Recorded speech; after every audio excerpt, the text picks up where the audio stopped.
between every stimulus and response, there's a space. And in that space is your freedom. It's your freedom to choose how you want to respond.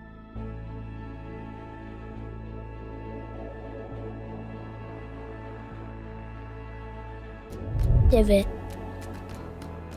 This episode is brought to you by Delve and Pulley.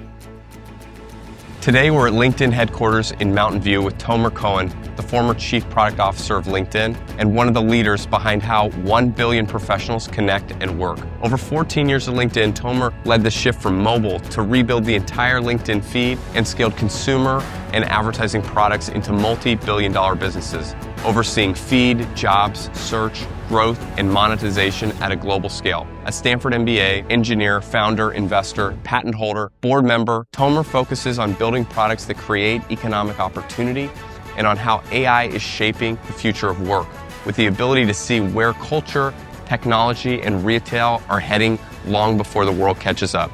Hope you enjoy it. So after my army service, Yes. it's a very Israeli thing to do because you come from this like very strict schedule where everybody's telling you what to do to you just want complete Freedom. flexibility and freedom. So many Israelis just go backpacking and then they're looking for the cheapest place where they can hang out for the longest area. So backpacking is a good way to do it. So I did South America for several months, like 9-10 months. And then during college, I did Central America and then I did India backpacking, which was an incredible way to not just, get to see the world, but also meet people, learn about cultures, but really experience the way in a whole different way. How long did you do that for? So South America was like 9-10 months. India was a couple of months. Central America was also a couple of months. What are you doing for 9 or 10 months back? Just like, are you working along the way, or are No, you like you're finding just- odd jobs, or are you just living bare minimum Your and not budget spending is any money? like $15 a day, and you're trekking. You're seeing places. Usually, like whether when we did South America, it was more. There was like diving. We love diving. South America was a lot of trekking. But then those areas they need time. You need to really experience them well. Yeah. You need to spend some time. Were you alone? I was never by myself, but I traveled to South America by myself. And there was a group of people I basically became friends with, and we traveled together. With India, I went with my back then girlfriend, now wife, and Central America was with my brother. What place surprised you the most that you liked? I think I surprised myself the most. How so? When it's interesting how the different sides of a personality shine in different areas with different people. Yeah. So, when it's trekking, you become this like hardcore trekker and you go and then, we did Brazil and there was the carnival and you discover that more party part of yourself. But it was actually seeing all flavors of yourself come to life in different scenarios, different circumstances with different people, which probably was the biggest surprise to me. Well, some people say you should travel when you're young, and other people kind of like gear up and try to do it when they're older. And I think the thing that I've discovered is that as long as I just don't want to be alone. Like I like actually when I went to Israel, I've only been once, but when I went in 2015, I had this amazing experience, and I spent 2 or 3 days in Jerusalem by myself, and I went. I had friends there that were kind of helping me, but weren't there with me. I ended up going into the West Bank as well, and I had some friends there. But when I left, I kind of felt really unfulfilled because I had this amazing experience, and I had no one to. I had just gone alone. I mean, my wife was here. My kids are very young, so she wasn't going to be able to come with me, and I just kind of decided at that point I wasn't ever going to travel anywhere that I really wanted to go unless I was doing it with someone else, ideally my wife. I've like been very, so maybe I like learned that lesson there, but I don't know. It's really cool. Like you did it with your brother, you did it with your partner who became your wife, and you weren't totally alone. Maybe you were alone at some points. Yeah, But the first trip I flew alone. So Yeah. I flew alone to South America. So I landed in Santiago, Chile by myself. And then I went to the hospedaje, this motel, like $5 a day kind of thing. And but then you get to meet people, and it was just it was scary because you're like, okay, I don't know anybody. Yeah. But then you join people based on interests, and I think it's different. For me, it was a way to face um, both something I wanted to do, but also face fears of like being able to kind of do this by myself. Um, I hear you about experiencing something with somebody else, but there's also when you are traveling alone, you kind of get to pick exactly what you want to do all the time, which has its own unleashing element of itself. So Yeah. they're all great. They're just great in different ways. Yeah. How did you end up in Palo Alto? 2008, we came here for You school. couldn't travel forever. You couldn't just wander around in hostels living $15 a day Exactly. forever. Now that was again, first of all, you run out of budget was the point. That was back then it was like traveler's checks. You go and you kind of cash your traveler check and you get $100, which basically lasts you for a month or two. But after those trips, I kind of finished undergrad, worked as an engineer for several years, really wanted to kind of open things up again and came to school here. Decided to come here because in many ways, everybody I talked to from the area was either involved in building a company or started a company or was helping scale a company. And I felt that would be an incredible environment for me to be part of. You came to LinkedIn in 2012, and I believe you started working on the mobile product. When I think back on LinkedIn in like 2010, 2012, and I think about it where it is today, it is so vastly different. And LinkedIn back then, for people that don't totally remember it or that weren't involved in it, it felt like I was getting these emails, sometimes hundreds of emails, like almost like spam a lot of times. It was sort of felt like it kind of had a purpose, but not really. It wasn't totally clear. Um, it then had this like just insane explosive growth, and the product really evolved and shifted and became this thing that has become so important in everyone's professional lives. I wonder, like, going back to those years when you first started here, what was it like? What was the sort of perspective of where LinkedIn was going to go and what it was going to be? Was it obvious what it was going to turn into now, or what it was going to be in the future, or how was it perceived by you then? So before I came to the Valley, I didn't know much about LinkedIn. Actually, I think I started my profile a few months before I came because apparently it was something you did.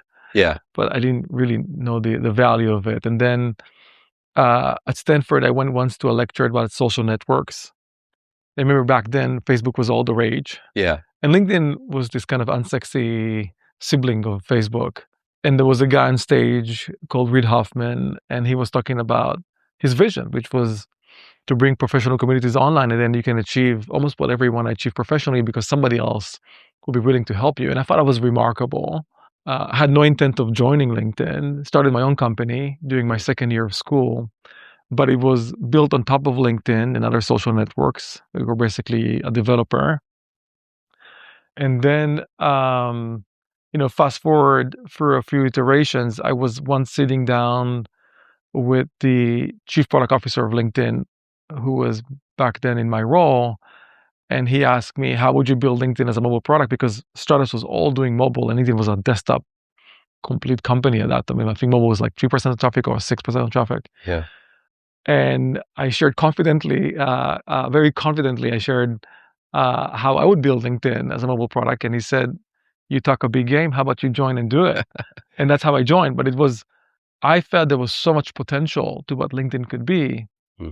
And back then, to your point, it was predominantly desktop. There was hardly any mobile usage. It was predominantly transactional. You came in to accept an invite, send an invite, check up somebody's profile, but there was very little daily value in interacting with other people in a more intuitive way. And it was very growth heavy. I think that the main goal back then was growing membership, but it was less about why people find value every day. But the potential was always there because the vision was so strong. And I was gravitating a lot towards the vision of what LinkedIn could be versus what it could be, what it was back then. So I thought it was a really exciting place to join, and it wasn't my intent of joining, but as luck would have it, it was an amazing way to kind of join the company at that point. How did your role evolve over time? And okay, so you attacked mobile. Which what would mobile usage be now? Predominantly mobile Oh, now? now it's close to 90%, Yeah, if not more. more than 90%. Wow. So what other products did you work on along the way? So I joined mobile and kind of took an early bet on. And no, it sounds crazy. Now it sounds like so obvious, but took a bet on phone because iPad was starting. People were like, the iPad is the new kind of computing device with dominant, and it's like iPad is fine, but phone is like becomes part of your body in a way. So we rebuilt LinkedIn as a mobile product.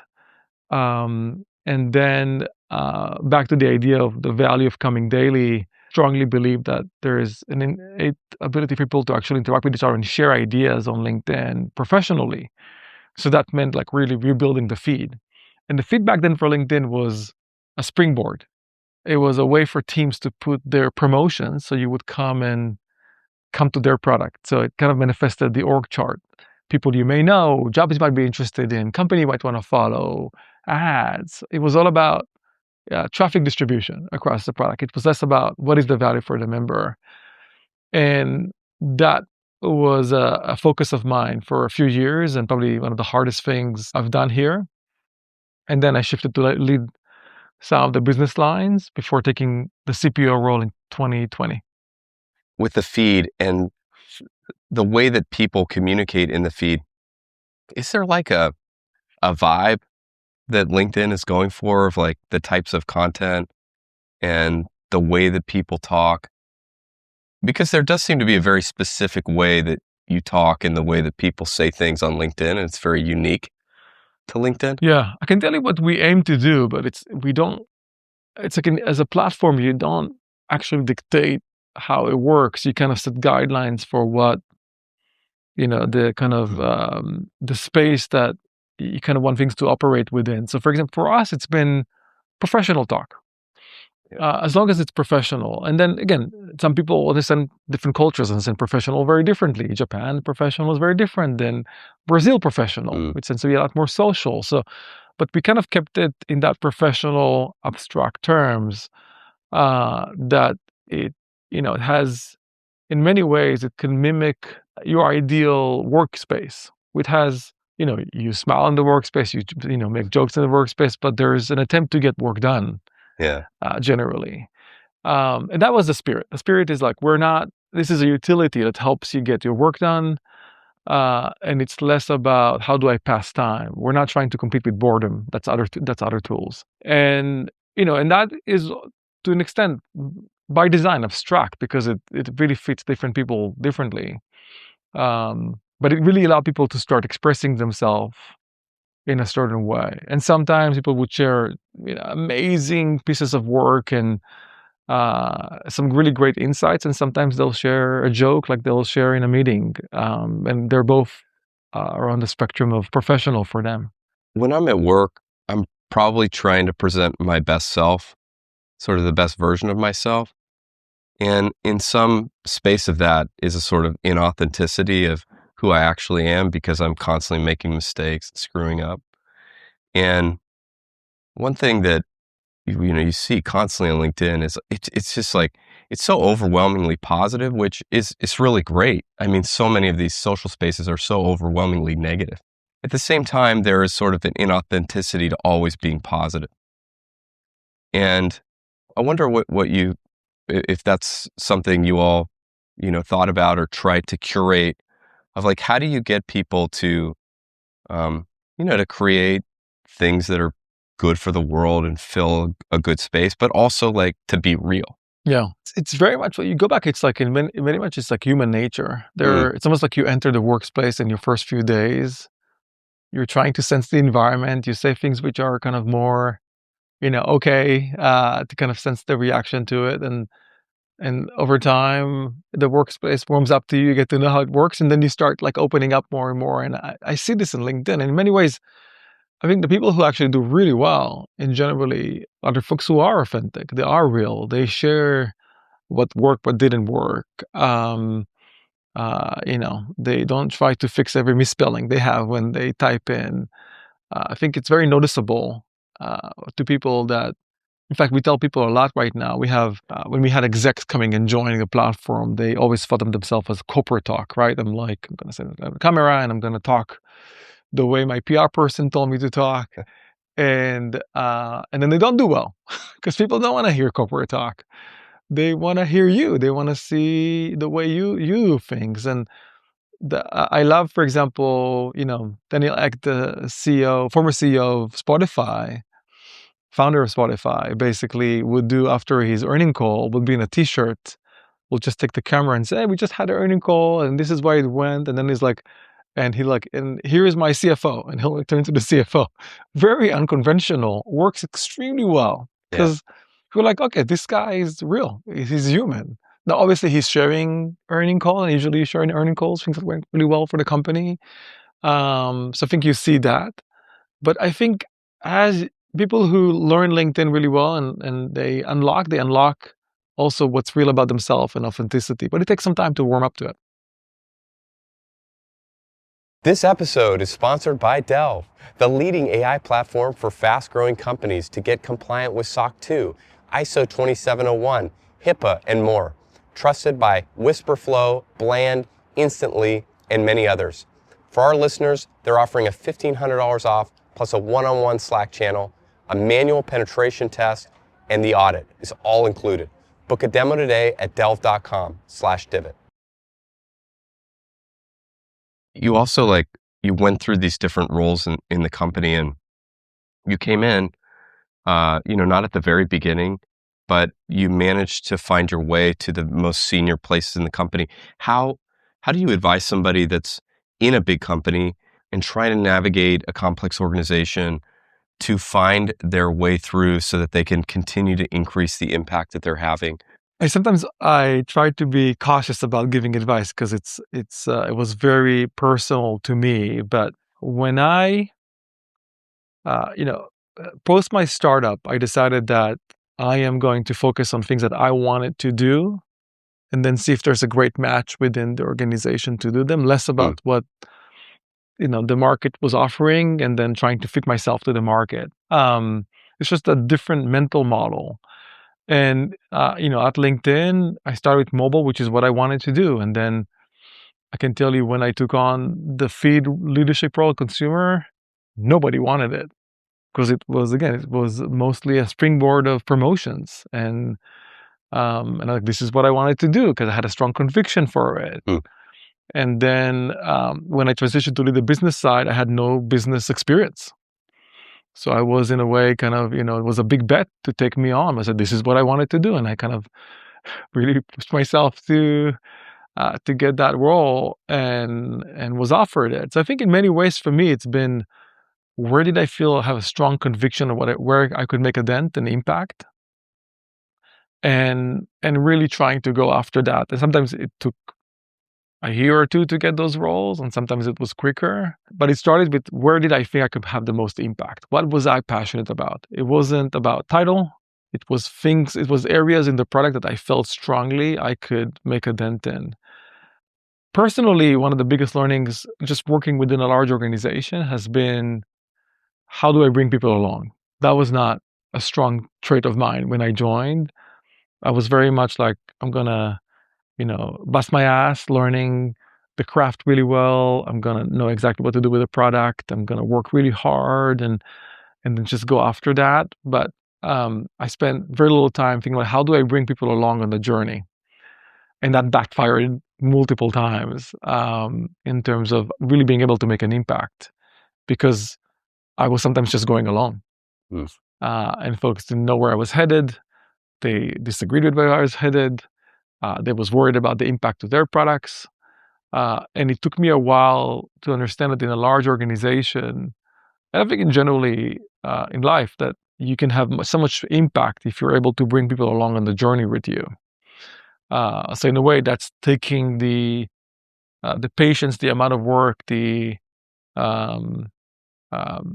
effort to actually help people understand what you're after, to excite them, to make them part of the journey, And then you have this like massive momentum around you that you just don't have when you're kind of going by yourself. Are you talking about people that are on your teams to bring them with you to be part of building it? Or are you talking about people on other teams so that they can see what a positive impact this could have on the things they're working on? Yeah, especially in interconnected products, in large organizations, you have all these dependencies, or people are dependent on you or dependent on them. So it's really hard to build something of large scale if you're not able to make multiple parts of the machine work towards the direction you want to go after. There's this book called Switch, and it's called about how to make change when change is hard, something like that. And it has this analogy about the rider and the elephant. When the rider wants to get the elephant to go in a certain way, the elephant is for the most part an emotional beast. And when the rider basically says go there, it's not enough for the elephant to just hear these instructions. You have to like connect with the elephant to actually get it there. But if the elephant actually is in tune with the rider, you can do some pretty amazing things together. Mm. But it really requires the rider to own the respect of the elephant and being able to get the elephant to mind meld with what the rider wants to do. And in many ways, when you think about large organizations, you can think of them as like emotional organisms. They're usually driven by incentive systems of like, why, if store wants to do this, why does this matter to my product? Like, what is the implication for me? Does it help me, or like, does it create damage? And what is even the goal? Like, and if I come on this journey, we're going to end up. And again, what is it for me? It goes always back to the idea of like, how does it help what I'm trying to do? And if you don't spend enough time thinking about the value for other people, or what would excite them, or what would incentivize them, then you're just not going to have the same impact you could ultimately. I love what you said about authentically wanting to go do something and then putting your sort of whole heart and soul into it, because I found the same thing, that it's taken me much longer to figure it out than probably you, that I now, partnerships or opportunities or things that I thought, could be a good idea. I used to kind of be very subtle about them, or, as somebody that runs a company, that could be in, like, there's sometimes I think like, oh, I would like to acquire that product or that team that's working on that. I'd like them to work with us. Or it could be some partnership I want to go do. And maybe a year or two ago, I finally sort of came to this realization, which you're saying, like, I just need to say it, because sometimes these things would kind of slip out from under me, and they would happen without me knowing. I was like, why didn't that person call me? I was like the perfect person to do that with, and they got acquired by this other thing, or they partnered with somebody else instead of me. And now, as I've kind of taken that approach of just, if I have a deeply held, authentic belief about something that we should do, and it's really genuine, I now try to just be very open and honest and go directly to the most important person in the channel, on making the decision. I just tell them authentically how I feel. And I found in almost 100% of the time, a positive result comes from it. It doesn't necessarily mean it happens, but they can see it, they can feel it. And I think we get so scared about, "Oh, what if I ruffle some feathers, or what if what if they shoot me down, or whatever." It's like, they're not going to know. They can't read your mind, and they can't read your heart. And so Yeah. you have to, like, communicate that passion. And Yeah, and spend the mental effort in what is it for them? What do they care about? If you come and you're like, "Hey, this is what I would like to do," it's like, "Great, this is what you would like to do." But what about me? what's Like, in it for me? yeah, what's in it for me? Like, do you know my why? Do you know my purpose? Do you know what I'm trying to achieve? And there's work there. There's a lot of work in trying to learn the other side and learning what's important for them. But I think the biggest learning is when you bring an organization with you, you have tremendous momentum. Tremendous momentum. It takes some time to get started, but then it goes really fast after. What would you define as a great product? Maybe if we start from what's a good product. So I think a good product would be you're solving a real need. You're making somebody's life better. Um, So that's like the outcome is there. That's a good product. A great product, I think, exceeds on that promise, not just delivers on making people's life better, but actually going into over-delivering. It doesn't just do the functional side well, it does the emotional side well. It delivers on the emotion. It evokes an emotion, a positive emotion in you when you do it. Delivers on a social component. It understands your circumstances really well. It really kind of delivers on multiple fronts at the same time. I was mentioning electric guitars before, and I think like you can make a guitar does it, like, creates music. That's the functional side of it, but it can evoke tremendous emotion in you. It could be a great tool for social interactions, not just playing with people, but also giving people a good time as well. One of the reasons it's one of the most iconic products ever created. But when I think about great products, they tend to deliver on multiple dimensions at once. And it's usually, when you think about products, they think of functionally immediately. I'm trying to do X, and this product helps me do X. But X usually is more composite. There's multiple aspects. I think like, I recently took a Waymo from Palo Alto to San Francisco. Long drive. Until now, it was more around the neighborhood. And that drive was more than saving time. Now that ride became, I could do a meeting easily. I don't know if it's okay, but I took a nap. But it was more than saving time. It was like an incredible way to think about the value of time. So it wasn't about, oh, the Waymo helped me move from point A to point B. It actually helped me redefine what a commute is in a way that I could not do when I drive, or even with an Uber or Lyft. It just redefined time for me. So that for me is like, okay, the value add there is over delivering on the promise in a way that I haven't thought about before I drove it. Do great product builders see that far in advance to predict and build around that? Or are they just, hey, I'm going to solve this problem in a really great way, and then all these other byproduct things are going to happen from it? My intuition says they do not, but they're starting off at the right foot to do it. So usually great founders start with a strong vision of what they want to go, a really good understanding of the mountain they're trying to kind of climb. They don't always know how they're going to climb everything, but they know where they want to head. And then they have tremendous empathy for who they're building with. So, when I talk to great founders, what I always love about is, like, they're the best expert when it comes to the problem they're trying to solve. There's no dimension of the problem they don't know about. And they go so nerdy on the problem they're trying to solve that, like, clearly this person spent the time, and she probably felt it on herself that we're trying to solve for the same issue. But great founders have this deep, profound understanding of the need they're trying to solve. So I think that puts them on a path for building something that basically delivers on more than just one dimension of the value.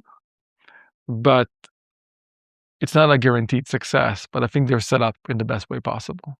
What are the skills for building a great product inside of a big existing organization versus like starting from zero, doing a startup?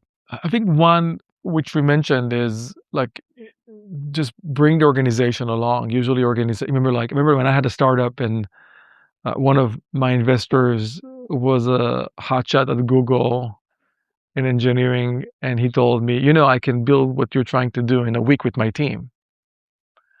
And I said, I know you could, but you can't really, because you have a roadmap that you basically already committed to, and you weren't going to shift away from your roadmap.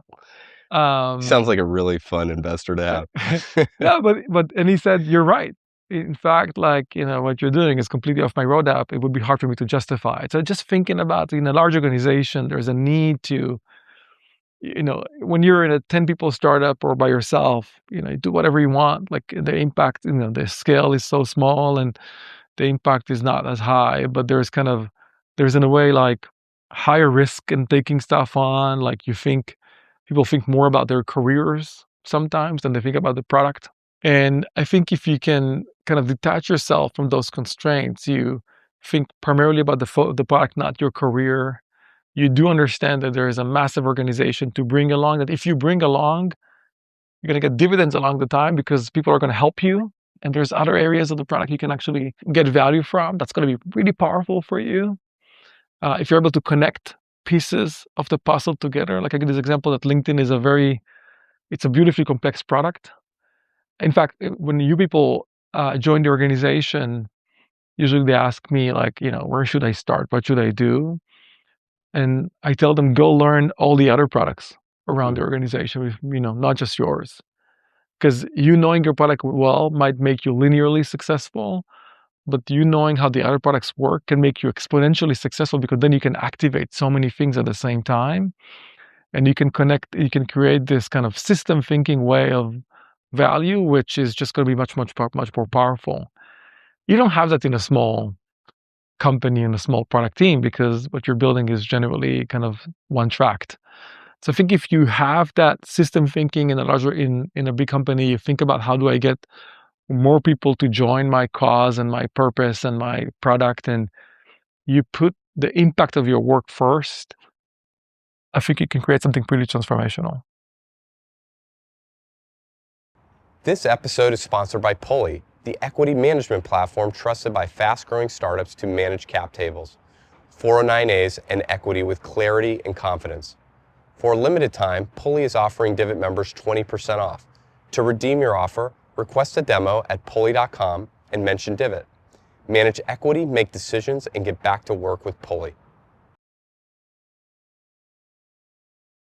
You've done some amazing things in this product and other products. Is there a mistake that you made in product building that you felt like paid a lot of dividends later, but was very painful at the time? Actually, one of the fun parts is kind of learning after you shipped something to understand, or after you iterated to understand what worked and didn't. But also from successes, sometimes we don't tend to drill into them. We tend to assume success happened because we had a great plan, but sometimes something else happened that made you successful, not just the plan you had. One mistake that I think is less talked about is the idea of restraint. And I think that we have some really great examples here at LinkedIn. So, it's like 2 years after I joined, we launched a product called endorsements at LinkedIn. I wasn't part of that team, but I was kind of that surrounding area of that product. And endorsements had a great kind of promise to it. Like we can be able to build this kind of more like page rank, almost like Google, of ability and credibility based on people endorsing each other. And I remember the day it was launched, it just took off like wildfire. People were endorsing each other left and right. And the numbers were staggering. And there was so much excitement around the team that, the team just kept piling more and more fire into it to make it grow faster. And the numbers were really staggering. Even in today's kind of scale, it would be staggering numbers, even though it's been a decade since. But the foundation was not as strong because there was lack of quality in those endorsements. Yeah. In the beginning, I don't know if it was obvious, but I think after a couple of weeks, it was obvious that there was kind of a lack of quality there. But the numbers were so strong that the team felt like, okay, let's just grow it as much as possible, and then we can fix the quality thing later. And then I think for folks who kind of know the story later, it became a really failed product. We had to shut it down, rebuild it, and never, ever got to its promise, not even a tenth of its promise ultimately. So it failed. And I remember talking to Reid Hoffman about it. And he's like, sometimes the most important things to do is when you're finding that initial product market fit and you have something, is you stop. You kind of have the restraint of holding off and seeing like, is my foundations right? Is like, I know I have something. Is everything good for this road? For this road, can we actually make it even more powerful because the foundations are really strong? And that kind of that lesson kind of carried with me. So fast forward multiple years later, we launched a product called LinkedIn Audience Network, which was our advertising outside of LinkedIn, but with LinkedIn targeting, basically being able to reach LinkedIn members outside of LinkedIn with kind of personalized ads. And I remember we started The product really did well, took off. And then a few months later, we kind of found, hey, there was some quality issues with the foundations. Wasn't always the best supply and the best sites and so on. That's what we intended. And we took a really hard decision to curtail the product, stop the growth, move from insane growth to literally declining growth for 6 months, 7 months, to a point. Remember, even the executive team, I wasn't part of the executive back then. The executive team was like, okay, this is failed. We can basically always, scratch this product off in terms of success. But we believe that there was there's product market fit here. There's just foundations are not built the way they should. Fix the foundation. Took us a long time. Like 6, 7 months is a long time in terms of expected impact. And then ramp it up again.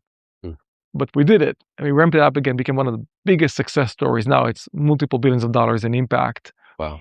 And I remember that was already kind of marked off as this is not going to work. The team already kind of ramped it down. It's not going to work. But we knew that the product market fit was there. We knew we had a winner, but it wasn't ready yet. We had to fix some things to do it. So that idea of restraint, I think sometimes is so hard because something takes off. You just kind of want to enjoy that rise, and you sometimes take a blind eye to what's not going well.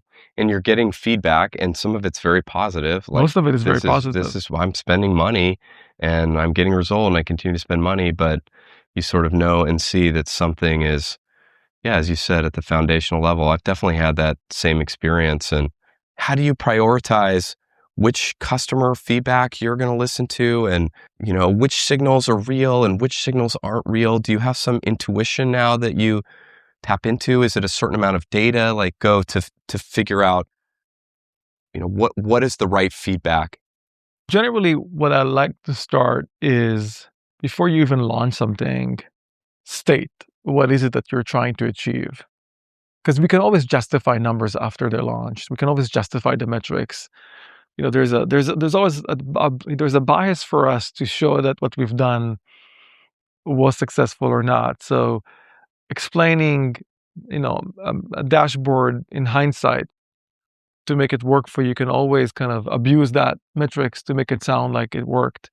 But I always like to start. I ask people like, hey, you launched 3 months after. What is real success? And like, I don't know. Let's see. I'm like, no, it's fine. I'm trying to see how you think about this. Like, what do you think will be real success, real sign of value?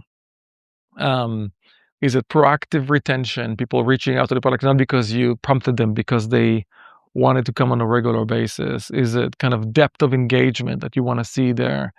It differs from product to product. But what I try to do is, before you even launch, let's build intuition of what will be very successful, and not in hindsight, because then you can just justify whatever you're seeing there. Also, when you launch a product inside of a big organization, you're always going to have some, numbers are going to show up because it's a big product. So you have traffic, but it doesn't mean that you have anything of success, because the fact that you get people to click on it doesn't mean it's valuable. So that requires a little bit more in-depth, I would say, analysis of what is it that you're trying to achieve. But it's true. But I think being aware of your biases, being aware of the biases that you're, if you're not honest with yourself early, you might, kind of make the numbers look pretty, or you can, explain them really, really well. I think that's a critical part. I would even say, like, announce to your team, announce publicly what is it that we're going to be success or not, and what's going to be the iterative moves you'll make based on the results would be a great way to hold yourself accountable, versus just seeing how as it goes. What's a full stack builder? A full stack builder, maybe I'll start with a quick explanation before. Like, if you think about the role of a builder, actually, it's somebody like if you build a company today, you really need one person. You need somebody who's going to build a product. That's the first person you hire, right? There's no product, there's no company, in a way. And you think about the role of a builder, the goal is actually quite simple. The builder, she takes an idea and she brings it to life. That's the goal. Take an idea, bring it to life. Build it, take it to life. And then what happens is, we build some pretty good best practices, right? You're going to research the problem really well. You're going to spec it, design it, code it, test it, then launch it, and then iterate. Those are like kind of the fundamental pieces. Even coding agents today, they kind of walk through the same process. But what you think about happening over time is for every one of those steps, you build a lot of sub-steps. There's a lot of, it's actually a very complex process right now to build a product. And then everybody masters one part of the stack because for all those sub-steps, you need people who's going to do them. So, when it comes to, you think about even design, there's like motion design, content design, research design, user interface design, backend design today. There's so many aspects of design that you do, and everybody does those parts of the stack. They either slice the stack vertically or horizontally, but they kind of slice the stack back up. And so not only we have process complexity, we have organizational complexity. So then it's not shocking that sometimes you want to build something very simple in a company, and this happens every company you talk to that is at scale. They'll tell you, wow, this whole feature took me 3 teams, 4 sprints, 4 code bases. And you're like, you just added a button. You're like, yeah, but I had to work through trust and security and privacy reviews and so on. The goal of a full stack builder is to go back to that idea of you have an idea and that person can take it all the way to launch. And what's exciting is we're basically at that point today where with this new era of AI, a lot of those, let's call them for the lack of a better word, process inefficiencies are getting resolved to a point where instead of doing, I'll give you an example, at LinkedIn, we had our head of trust, right? A trust agent that basically mimics the trust committee or review that you would do, which now the trust meeting is a really important part of building the product because we care tremendously about trust at LinkedIn. But instead of having to schedule a meeting, go for a review, there's now an agent that does the review for you. So one person just goes through that process very easily, and that could take minutes, not weeks to schedule and do, and can go all the way from idea to launch. So full stack builder works across the stack, from code, design, PM. But we go back to that initial state of we can all be kind of entrepreneurs a little bit inside of our companies or in general. Anyone who's built a product has experienced this pain where you design something and then the engineer implements it and it's off, right? And then the designer is upset, or you're upset, or you design something and the engineers are like, this is not going to work, and and then they're upset, or as you said, like it's put to review and the specs are off. And so I think like these friction and pain points along the way are things we've all experienced. And then what has happened, at least in our company, is certain people have sort of taken on this mentality of like, I'm just going to be entrepreneurial about it and do it, and kind of sort of naturally 10x themselves in some ways, where they're like, they can really take it all the way from the beginning. And they could be like, we have people that are designers who knew front end, but who are now taking it all the way from idea all the way to shipping it. Yeah. And there are backend engineers who are now able to come forward and as one of them described to me recently, it's like I have a team of people now, literally, that I used to have, and now it's just me, and it's this team of coding agents and tools that now I can just work by myself, and I can ship a whole feature by myself. They just show up in team meetings and it's like, this, look what I've done. And it's like, when did you do that? It's like, well, the last few weeks. And it's exactly. like, how is this possible? And then you start questioning, what our specific roles even mean. So this is where I go back to, I could care less about the labeling of roles. What I care about more about is now we have product builders, people who can just take an idea all the way from that initial moment of insight to launch. They can iterate on it. You want to call them engineers, PM, designers, call them whatever you want. I call them product builders, and they can just do it across the board. And that for me is for me, it's like back to meritocracy, right? Like it's really about who have great ideas, who have great judgment, creativity, who have good vision, and now they can do it. So in a way, like the idea of unleashing that talent in the economy is, to me, it sounds extremely exciting. Versus before, we're like, oh, you want to start a company? Do you have a technical co-founder? Do you have a designer? Or you're an engineer? Do you have a PM learning you? Like, I don't think you need that It's not anymore. relevant. And you think all of these roles, whether I was trained as a designer, full or front end or full stack or back end, can they all become these product builders? I think so, but I think some of them, but when I look at like, for us, some people were much more already leaning into that. You see whether it's engineers who love the product side of it, which was kind of me, honestly, when I started my career. I love both the technical side and the user side, the product side, really, really, really, really well. So you see people with like tendencies, and I appreciate the design a lot and wanted to make sure it was well crafted. Um, but I think you're going to be pushed towards that. Like if you want to be specialized in an area, okay, let's say you don't want to be a generalist full stack builder, you better be very, very good. Mm. It's like the symphony, right? It's like if you want to play violin at the symphony, you must be one of the best violinists in the world. And if you're not, there's other gigs you can do, but they require you more of a full stack musician to do.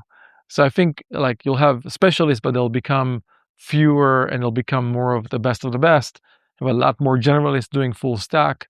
And then you have those like system builders who enable full stack builders to actually go.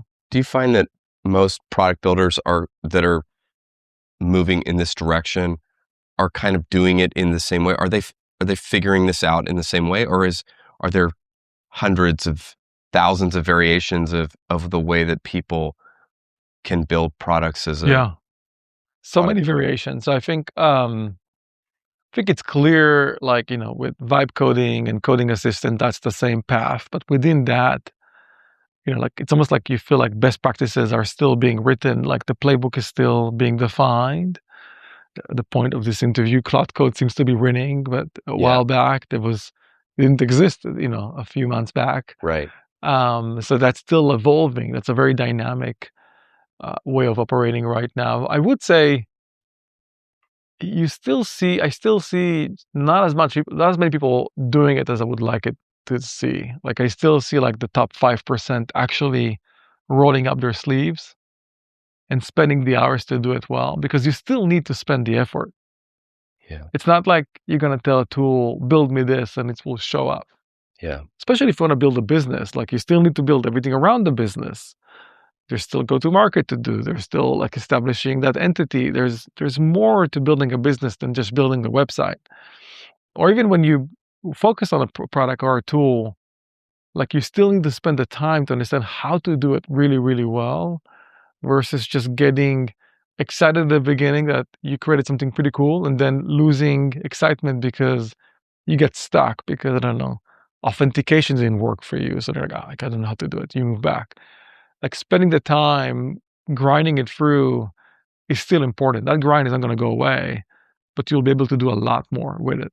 What's your advice for leaders trying to motivate and push their teams to adopt this kind of new way of working? I thought a lot about it for us kind of internally at LinkedIn. And obviously, it starts with incentive systems. So even putting this as part of their performance reviews has been an important part. People ultimately, they care about how they're getting measured and assessed. So, as part of the performance reviews, we have now AI literacy and agency. Do you actually show AI? Like, are you working better with AI? Are you doing your job better with AI? And like, how is that coming to life? That's part of your performance evaluation. But that's not enough. It's not just about like, this is how I evaluate you. It's also showing you examples of what others do, celebrating those examples, giving you the permission to go and explore. I'll give you an example. So, we would often, when somebody builds a cool tool and doing something, we would show it to everybody, saying, hey, look at what this person built here. This is pretty cool and did it with this. This is the recipe for it. Yeah. And here, so like we're trying to give you all the examples and excitement that this is doable, but also giving permission to go and explore. Hey, you want to use a tool, bring it in-house and show what you can do with it. We're not limiting you. We're trying to be very open about how it's getting done, even to a point where we're okay with you challenging norms in terms of lines of how functional things work. We had an opening on our growth team. We had a user researcher. This could not be different in terms of ways of working. Researcher and a growth PM are very different skill sets. And that person said, I think I can do it.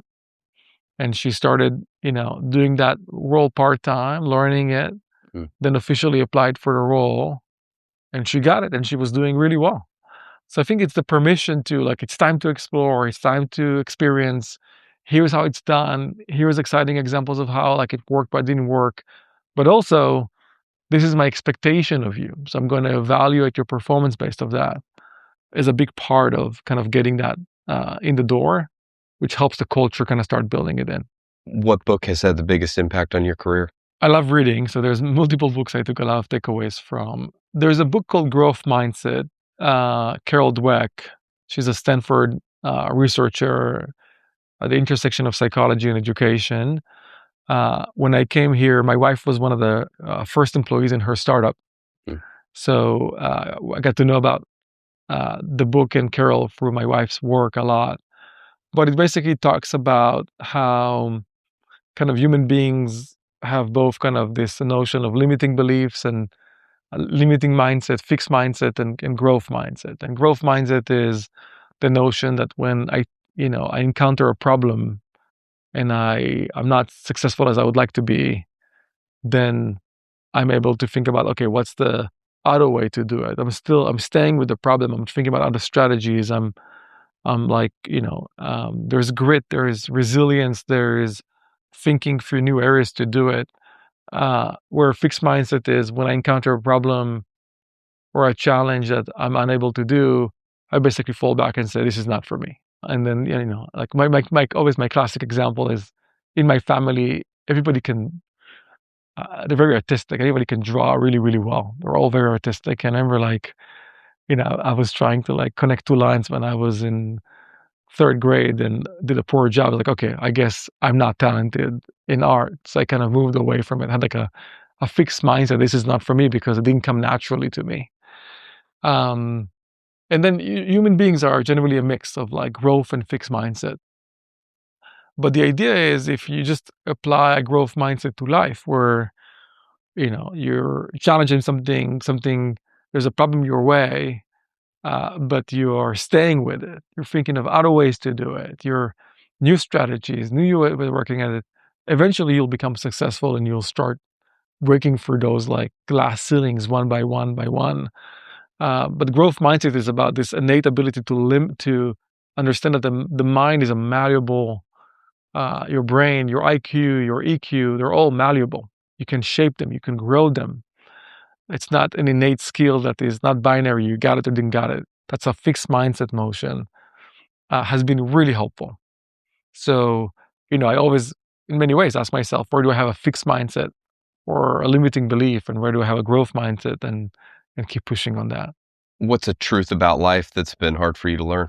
Early on, I think at this point, like, let's say mid-30s, I kind of already embraced it. But early on was the notion that there's no shortcuts. That was a hard one. You're you kind of grew up with this like, oh, what if this happened and this happens? And you're kind of waiting for your break or your shortcut. And when you're in that mindset, it's not a great place to be because you're always waiting for something magical to happen or miraculous to happen to steer you off. And I was working hard, but at the same time, I was like, where's the shortcut? Where is the easy path? You see this also in investing a lot, right? Like, you always hear this because the no shortcut stories are boring. The shortcut stories, they make Hollywood movies. So you grew up with those stories, and there's a part of your head that always looks for that shortcut. But I think like somewhere in mid-30s, I'm like, there's no shortcuts. Just like, put your head to it. And if a shortcut comes along for the right reasons, great. But you're banking on it not coming. Yeah. That was I think I think if, even with my kids, I'm like, hey, this is the way to do it. You're building yourself up gradually, and it is a hard work, and it is about investing yourself fully. But if you're waiting for something miraculous to happen because you saw it in some kind of Disney movie, not great. What's a promise you've made to yourself that you try to keep? I think in general, the spirit of growth mindset is like, how am I reinventing myself all the time? Like there's something I kind of do on a regular basis, which is like, if it's been a year, how am I more capable? I have ability to create more impact. I reinvented myself a bit. I'm not, with whatever my skill set was now, it's more diverse, it's deeper, it's better. It doesn't have to be in the same area, but it's just there's one more aspect of myself I'm putting out. There's a great framing about, becoming is better than being. That you're always trying to evolve and become in a healthy way, not, it's you don't to be negative about yourself, but in a healthy way, positive way. Always try to become something, never try to just achieve something and stay there. So I think that's something I am trying to push myself on as a promise. It's been a good driving force for me. That sort of goes to the no shortcuts as well. I had someone that I deeply respect who was very successful very early. And they, in a conversation with me and me lamenting some of my inability to find shortcuts, he said to me, "You're so lucky you didn't make money early." And, I still think about that a lot. It's like in the journey, in the fight, and discovering yourself along the way, like it's actually so much more than, as you said, than just being in that place. It's also a place of peace. I feel like when I was not looking for shortcuts, but hoping for shortcuts, it was kind of this like false hope of, will this happen this year or next year? Yeah, and then my problems will be solved. Exactly. And then when you're like, that's just not a good way to think about life in general. And I'm going to assume I'm going to build it like inch by inch. And it's just, there's peace with that. There's kind of a mental peace with that you're just going for. And you have some control. Yeah. 100%. When someone says your name in 50 years, what do you hope they say about you? In general, it would be some notion of positive impact.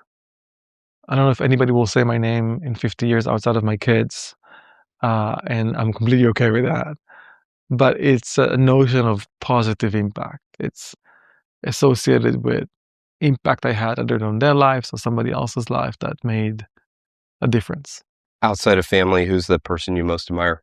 I recently read the biography of David Ben-Gurion. He is the first prime minister of Israel, basically founded the state, brought it back from its ashes, the biblical ashes, back to a state. And I was reflecting of like, I never put them in the category of entrepreneurs until I read the book. And I was like, wow, this might be one of the best entrepreneurs in history, one of the most successful in history. The vision, the tenacity, the growth mindset, the grit, so many times where it almost fell apart, but he went for it.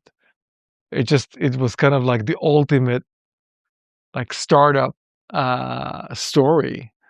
And I did not put that lens on it before. And in a way, it was his reflective mode was remarkable. There was a lot of reflection about things he would have done differently and what he did well or did not. And I love seeing that in people where they're always in this state around like, even if you do something remarkable, first, there's more I can do, and two, I could have done better. And he was also a role model. I think that type of leadership is missing today worldwide, where you're purposeful, you're all about the people, you're all about the impact you're going to create. It's more about your legacy and the value to people than it is about you. And I think there's a chasm, or there's a vacuum in leadership right now that those people are lacking across the world. If you could implant one idea into everyone in the world, what would it be? There's a great phrase by Viktor Frankl that I love, that he basically says that between every stimulus and response, there's a space. And in that space is your freedom. It's your freedom to choose how you want to respond. And when I think of myself, like, so many cases where I acted, impulsively, or there was some kind of stimulation or a trigger, and I immediately went into action, and just taking a breath sometime, or taking a pause, was much more powerful for me in terms of the actions I took after. Then it's kind of the opposite between reactive and responsive. Reactive is immediately kind of triggered after the action, where responsive can take some time. But I love the idea that there's, in the space between stimulus and response, you have a lot of power to choose how you want to respond, versus you think about it as kind of your primate brain immediate response is most of the time not the right one. What's the hardest thing you've ever accomplished? Probably overcoming myself or limiting beliefs I had. Like, I think that's always hard, right? Like, I find myself sometimes the Have you most accomplished that? I'm working. It's a work in progress, but I think like we're evolving. We're making progress. Yeah. But I think sometimes our biggest limiting I mean, if you factor. have, I need tips. So Well, it's like limiting belief after one another. You just like work on them. But I think like ultimately the most difficult thing you do is yourself. Is like overcoming not external challenges. Is what you tell yourself sometimes, or the hurdles you put on yourself, or even the story you shared where you weren't sure if you want to tell somebody something, but when you overcame that, you realize, wow, there's a very positive if I share to the world what I want to do. That's in a way overcoming some of those innate limitations we have. Sometimes we shackle ourselves in ways that are not very productive. So I think by far it's overcoming,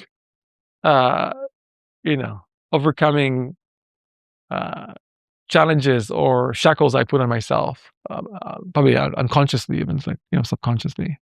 yeah, we are our biggest critic. And I saw somebody whose company this week, he announced that it had failed, and I follow him on X, and I just sent him a note. I just said, look, in 3 to 6 months, no one will remember the details of any of this. In probably a year or two, people have a hard time remembering even what your startup was called. But you will remember all of it, and you will think, you will feel the pain. And the question is like, what are you going to do with that, and how are you going to react to it? And I've had all sorts of variations of the right and wrong responses to my own professional failures. And I think you're right.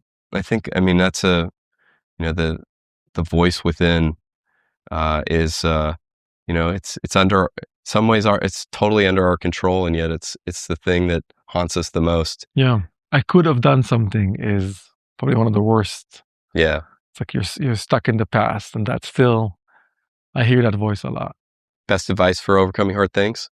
I think it's awareness. For me, at least, it's been like, okay, I noticed myself telling myself something. Is it really true? I'll give you an example. One of my hardest things, and actually a coach helped me, and she was great, was when I came to the US, I took a massive loan to go to school here, and massive. It was like I was kind of putting my entire kind of life saving. I came here when I was 28, so I worked for many years, and then I took a loan on top of that to kind of pay for coming here. And I had this notion of like there's a path for me in my career, and I have to make sure I'm like following the path and not steering away from the path, and don't screw up the path kind of thing. And it was always figuring out like what's the right path. And when I came here, there was just a lot of opportunities I was debating between, including starting my own company. And I just believed that there was one path. And then one time in a coaching session, she asked me, "It sounds like you hung up on this idea of one path. Like, why do you think there's one path?" And I was like, what do you mean? Of course there's one path. She's like, but why do you think there's one path? And then I realized I wasn't even like challenging the idea that there might not be one path, but were there multiple paths? And I remember I wasn't sleeping well for months before because this was the second year I had to choose what I'm going to do. And I was really worried about making a mistake about what I chose. But that was the first night after many months when I slept really well. I was like, okay, there isn't one path, and I can choose this, and I can then change. And it's really about the purpose. It's really about the impact I'm trying to achieve, not about the path that I'm supposed to be on. And that really unleashed me to go and do a startup and say, okay, I have a loan, but I'll figure it out.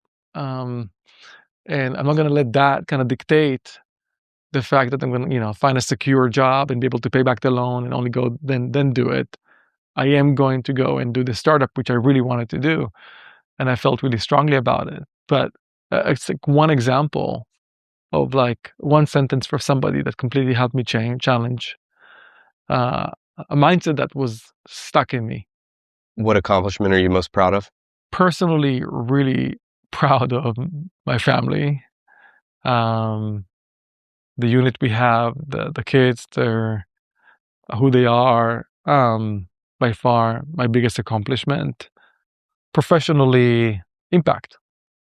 I can't get enough of people telling me, I was using this product, and as a result, I was able to start this company or get this job and, raise money for my company or found this co-founder or build a business. Those fill my bucket. If you die and you meet God, what do you hope he says to you? You did good.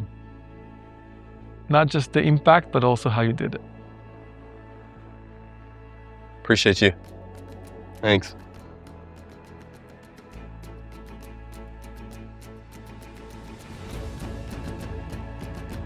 Divot.